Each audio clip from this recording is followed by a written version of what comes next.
What's up, guys? I've been posting a few videos of me playing Overwatch with the Steam controller, and I've actually pretty much exclusively been playing it with the Steam controller. I don't even really know. I'm not comfortable at all playing it with keyboard and mouse right now. It's kind of lend itself very well to this controller when you're using the gyroscope functionality. I've gotten some questions asking how you would get this all set up, and it's very simple. You would basically just put in there's a launcher program that you'll download and add that to Steam as a non-Steam game with a switch, which a switch is just giving it some kind of argument in order to tell it which game to launch. So in order to get started, you'll go to, I'll put this link in the description, but you'll download something called BNet Launcher. And what that does is it just gives you a separate launcher that allows you to pass arguments. Like you can see here on the website, it's doing bnet launcher exe with WoW, and that will launch World of Warcraft. So once we've downloaded this, you'll just extract it to your Battle.net directory. So that's what I did. I put that here at the base of it, and you get some instructions with it. So let me get those. And it basically tells you to extract wherever you want, add the exe to Steam as a non-Steam game shortcut, and then on the shortcut properties, put in the following codes, and they are case sensitive. So on mine, it would be bnet launcher exe with Pro for Overwatch. So let's go and take a look at that.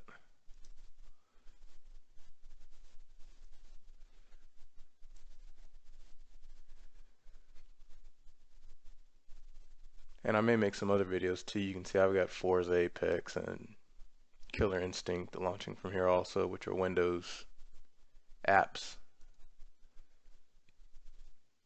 So you go to Overwatch, go to Properties,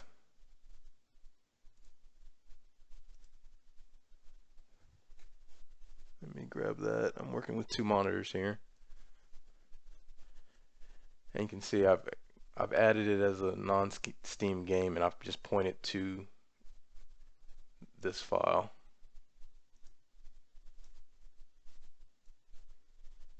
And so that gives me, it points to this file, and I'm telling it to launch, to launch the PRO, which is Overwatch.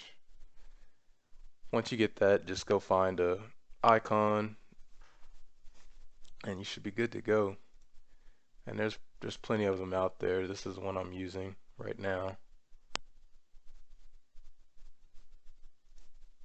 So then once you've gotten past that, you have to go ahead and get a controller setup going. And I've set one up that I think is it's useful. It mimics controller because I did start playing this game on an Xbox One before I moved to PC. So I've tried to mimic most of what was there, except for the things that allow that you really can't do on PC. So let's go to that. So here's the config. So I will try to just work through this. I started trying to come up with an action set for the menus, but it's just a pain. It was a pain to figure out when it would need to switch to menu mode. So instead, if you use the gyroscope, you can point to what you want to select and just click the left mouse. So you're kind of you're operating your menu almost like if you were playing just on keyboard and mouse. And I've gotten used to it. It seems to work perfectly fine. When using it in this mode, in menu mode, you can either hit this button here, your escape button or your menu button to go back, or to bring up the menu. And if you're going back from different context menus within the menu, so if you've gone down into like social or settings, you see on the B button here, they're doing multiple things when you do a long hold. So normally B is crouch, but it's crouch and back on console, but because you can't have it do the exact same thing because it's not doing a different action set. I've added holds. So if I hold down B, that will take me back out of menus. If I hold down A, that will select things. Or you can, like I said earlier, you can select with the left mouse. So let's start. We'll go from the top left and work our way down. So right mouse is your alt fire, left mouse is your primary. And on these, I kind of like it where it's just the actual full pull. So I have to actually pull all the way down to make it fire. You can set this to do hair trigger, and it is useful, and you can set it to where you can either give it a set amount, or you can say just adapt as the game goes. So if you're barely tapping it, it will slowly adapt and start to trigger at that point, which is really cool. Same thing for the alt fire. I'm not using the hair trigger on that either. The abilities are your left shift and your E, so it kind of matches up to what sides you will see in the game. And that's another thing to say on this is I'm not using a uh, controller key map in the game at all. This is all just keyboard mapped to the controller, which is better. So all your in-game prompts aren't going to show like B, X, Y. You'll have to kind of either practice a little bit so that you can get an idea of what's what, but it doesn't take long to get used to it, and once you do, it it'll be like second nature. For the paddles, which I love these paddles a lot more than the Xbox Elite controller paddles because I'm fine with just one paddle on the back and it doesn't get in the way. It's not as in the way of your fingers. You don't you accidentally hit these. So my left paddle is going to be jump. The right paddle is going to be melee. And this kind of helps so that I really don't have to move my right thumb from the right pad. It's very rare that I have to do that just for reloading.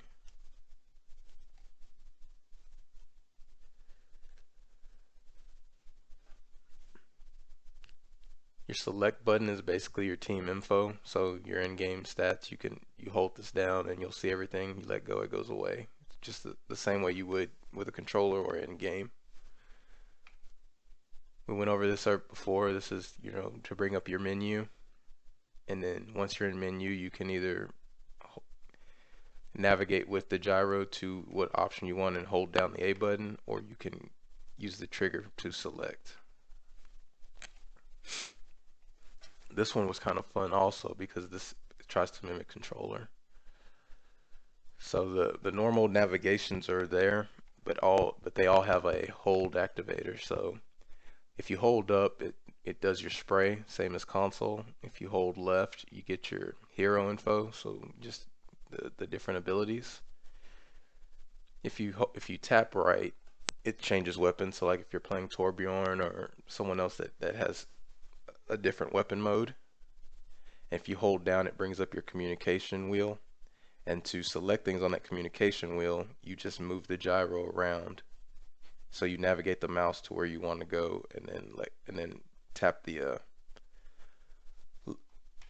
right trigger to select. Movement is movement, and the thing that makes this actually viable, I think, to play Overwatch with pretty much every character is the gyro and the mouse movement. So here in this, most people have this where it's only on when you touch the right pad. But for me, I've got it almost like a Splatoon setup where it's always on. I don't want to have to worry about keeping my right thumb on the pad in order to move around. I like to have it on all the time and then use my right pad to make small adjustments to kind of right the ship or recenter my view when needed. The right pad is the same thing, it's just mouse, but on this one I've got the vertical scale a little bit dampened, so when I make quick swipes back or forth across there, it typically it wants to it favors the horizontal rather than the vertical, so you don't swipe and then automatically, in the heat of a battle you swipe and then you're looking straight up or down. I've also got the edge spin speed. I don't really use this much, but it is good if you just need to kind of hold it down and strafe or track. The way I've got it right now, I can pretty much do a quick swipe and do a 180. A lot of times this trackball mode is enabled also, which for this game I don't like. I'd rather just flick your thumb across it and when you stop, you stop. When your thumb leaves that pad, it stops. It doesn't keep moving. And I think that's what you need, because you don't want to move your thumb across it trying to shoot somebody and then it's kind of, it slows down. It's doing a trackball, so it's going to give you some friction. It's going to emulate some friction of a slowdown. You want it to stop as soon as you let off.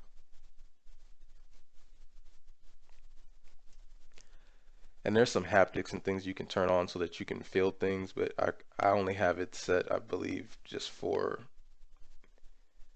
I think I have it off completely on this config.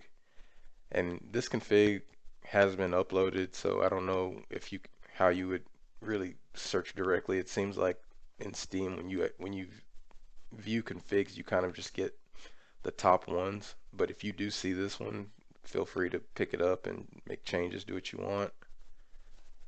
This config, I believe, is probably the best one to play this game with, especially if you've come from like a game like Splatoon, or you've at least played a little bit of it to get an idea of what Valve is getting at with having you use the gyroscope.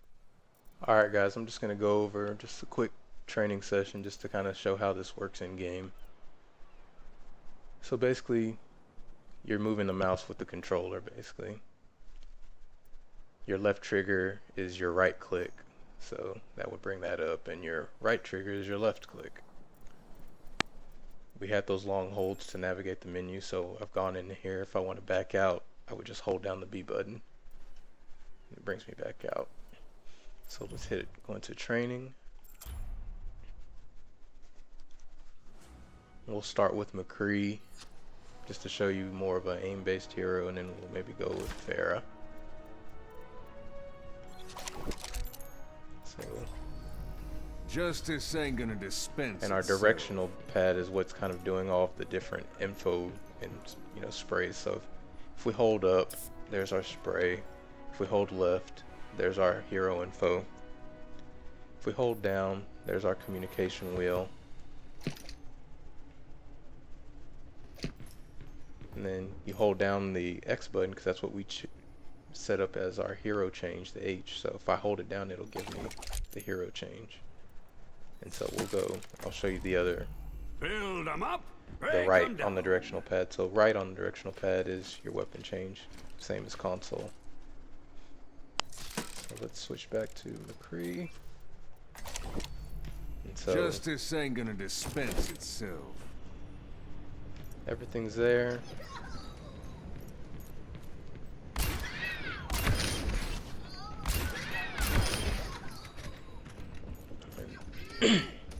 It's not perfect, but you can definitely aim with this thing if you want. And I'm like specifically trying to do headshots, but if you were just playing in game, you could definitely get probably a lot more accurate with body shots. or other characters that have splash damage like Pharah or Junkrat.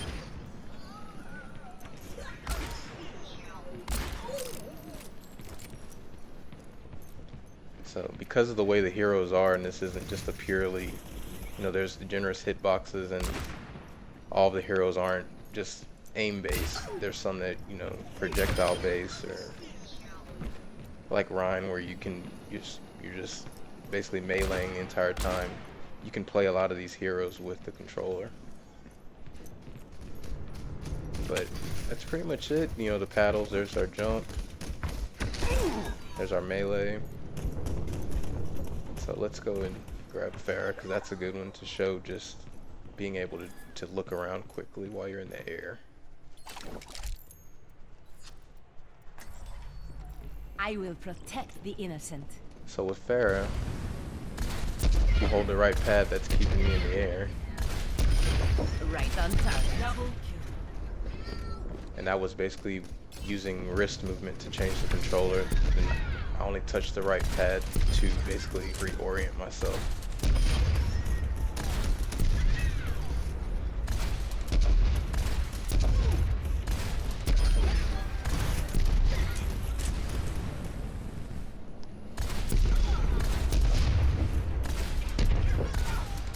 I missed that one.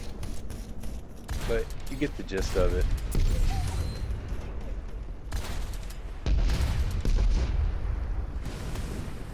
Justice reigns from above. Double.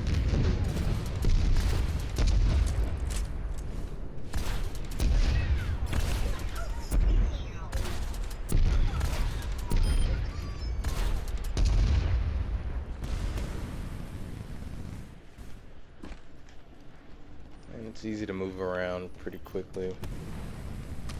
Move back.